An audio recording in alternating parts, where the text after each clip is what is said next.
ప్రభువునందు ప్రియమైన నా ఛానల్ను చూస్తున్నటువంటి వారికి ప్రభు పేరిట శుభములు. యేసు ప్రభు దేవుడు కాదు అని ఇప్పటి నుండి కాదు, ఎప్పటి నుండో మాట్లాడుతూ ఉన్నారు. వారు కాదనంత మాత్రాన అది నిజమైపోతుందా, అబద్ధమవుతుందా?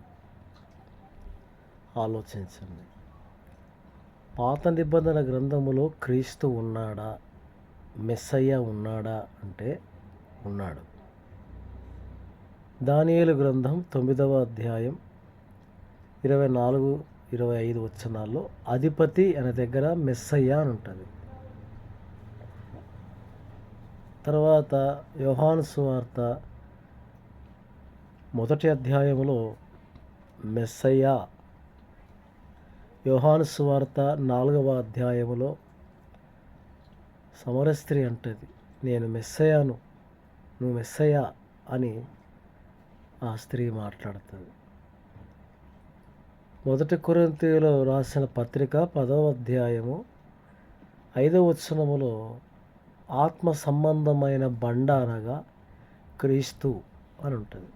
అంటే ఆది కాలములో నుండే, ఆది అనగా ఆరంభము నుండి యేసు దేవుడు ఉన్నవాడు, అనువాడనై ఉన్నాడు.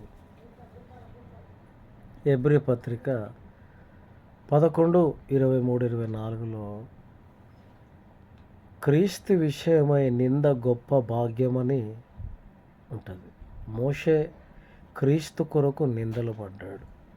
ఇశ్రాయేలీయులు బండ అనేటువంటి దాని నుంచి నీళ్లు అనగా త్రాగారు. కల్వరి కొండ, అక్కడ నుండి యేసుక్రీస్తు రక్తం చిందిస్తే అది ప్రజలందరికీ పాపక్షమాపణ.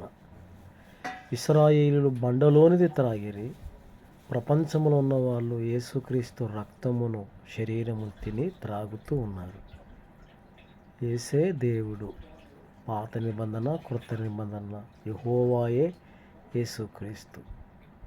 కాబట్టి యేసు దేవుడు కాదన్న మూర్ఖులకు, వితండవాదులకు